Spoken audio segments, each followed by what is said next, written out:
আমাকে তো প্রথমেই বলা হয়েছে মেকআপ কি জিনিস তোমার সেটা ভুলে যেতে হবে, সব সব কিছু আমার কাছে মনে হয় আমি সবার বয়স্ক এবং সবাই এরা বাচ্চা। বিশেষ করে এই যে এই মানুষটা, আমি তো বাচ্চা না। এই মানুষটা এত কনফিউজ করে দেয়।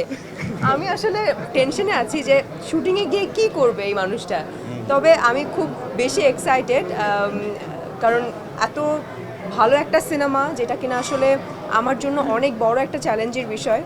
এবং আমার কাছে মনে হচ্ছে যে আপনি যেটা বলেন আমিও গুণী, একদমই না। এবং আমার কাছে মনে হয় যে এইটা আপনি ছোটবেলা থেকে আচ্ছা, থ্যাংক ইউ সো মাচ। কিন্তু মনে হচ্ছে এই সিনেমা করার পরে তখন আমার মনে হতে পারে যে না, ঠিক আছে, আমি গুণী এবং আমি কিছুটা হলেও অ্যাক্টিং পারি। এর আগে যত কাজ করেছি সব ঠিক আছে, ওগুলো সব ভালো কাজ, কিন্তু এই কাজের পরে আমার কাছে মনে হয় যে আমি আরও বেশি নিজেকে প্রুভ করতে পারবো। সব কিছুতে আসলে সবাই চায় সেই আস্থাটা রাখতে, এবং আমি যে খুব ইজিলি ঢুকে গেছি, ইজিলি দম করছি তা না। যখন আমাকে শাকিল ভাই ফোন দিয়ে বলল যে তোমাকে ডিরেক্টর রনি ভাই ফোন দিবে দমের জন্য, তুমি কথা বলো, তখন আমি খুব এক্সাইটেড হয়ে গেছি যে ও মাই গড, এত ভালো সিনেমার জন্য আমাকে ফোন দিবে, রনি ভাই ফোন দিবে। ওকে, ঠিক আছে, আই ওয়াজ ওয়েটিং। রনি ভাই আর ফোন দেয় না, কবে ফোন দিবে? যখন ফোন দিল তখন আমাকে বললো যে ঠিক আছে, তোমার একটা অডিশন লাগবে। আমি বলছি অডিশন যেই জিনিসই নেন আমি এক পায়ে রাজি আছি, but I want to do দম। সো অডিশন দিলাম। অডিশনের পরেও অনেক বেশি টেনশনে ছিলাম যে কি করবে, আমি কি অডিশনে পাশ করেছি নাকি আমি কি ফেল। বলবে যে না, তোমার অডিশন ভালো হয়নি, তোমার সাথে অন্য কাজ হবে, এই প্রজেক্টটা থাক। তারপর অডিশনটা তিনটা ছিল, একটা উইদাউট গেট আপ, একটা উইথ গেট আপ, আর একটা হচ্ছে তিনটা প্রপার তিনটা অডিশন নেওয়া হয়েছে। তো এই তিনটা প্রসেস পার করার পরে আমি এক্সাইটেড ছিলাম এবং টেনশনেও ছিলাম যে কি হবে। যখন বললো যে তুমি পাশ করে গেছো এবং তুমি কাজ করছো দমে, আমি মনে হয় ওই 2-3 দিন মনে হয় একদম কোনো কথা নেই, খাবার দাবার অফ।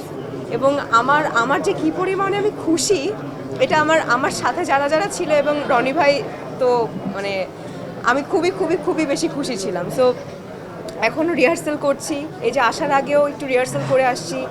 তো জার্নিটা আমার খুব ভালো লাগছে, খুব বেশি ভালো লাগছে। নিশো ভাইয়ের সাথে প্রথম কাজ, ভালো লাগছে। চঞ্চল ভাইয়ের সাথে ছোটোবেলায় কাজ করেছি, সেটাও ভালো লাগছে। এবং SBF আলফাই চরকি, তাদের সাথেও প্রথম কাজ। সব মিলিয়ে প্রথমের তো একটা আলাদা ফিলিংস থাকে, আলাদা ভালো লাগা থাকে। সো সেই ভালো লাগা থেকেই শুরু করতে যাচ্ছি আপনাদের দোয়া নিয়েই। হ্যাঁ, ট্রু, আমাকে একদম বাইন্ডিংস দিয়ে দিয়েছে। আচ্ছা, না, আগে এই প্রশ্নটা উত্তর দেই। সেটা হচ্ছে, আমাকে তো প্রথমেই বলা হয়েছে মেকআপ কি জিনিস তোমার সেটা ভুলে যেতে হবে। আমরা সব ভুলে যাব, আমি মেকআপ যা আছে সব ফেলে দিব। আমার কোনো মেকআপ নেই। এই শুটিং শেষ হওয়ার পর্যন্ত 1 মাস পরেও মনে হয় আপনারা দেখবেন আমি মেকআপ ছাড়া সব জায়গায় চলে গেছি। তখন আবার বলতেও পারবেন যে কি আপনার কি মেকআপের বাজেট নেই, এটা বলতেও পারেন। তো মেকআপ করা কী জিনিস সেটা ভুলে যাব। এবং আমার কাছে মনে হয় না যে আপনারা আমার দম সিনেমাতে কোনো জায়গায় মেকআপ দেখতে পারবেন। সব সব কিছু থাকবে, বাট প্রডিউসারের বাজেট নেই, এটা তো প্রডিউসার বলতে পারবে। আমরা সব ন্যাচারাল ক্যারেক্টার প্লে করছি। এই স্যাক্রিফাইসটা আসলে খুব আনন্দের স্যাক্রিফাইস। কোনো কাজ করিনি, কোনো ইন্টারভিউ দেইনি। আপনাদের মতো, আপনারা আমার খুব ভালো লাগা ভালোবাসার মানুষ, আপনাদের সাথেও কথা বলি নাই, যেটা আসলে সব থেকে বড় স্যাক্রিফাইস। এইটাই, এটা খুব ভালো লাগা স্যাক্রিফাইস।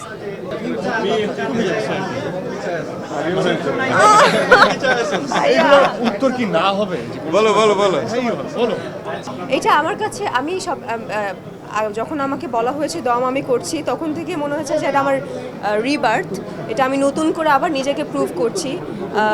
অনেকেই ভাবতে পারে যে আপনি তো অনেক কাজ করে এসছেন, আপনি তো প্রুভড অলরেডি।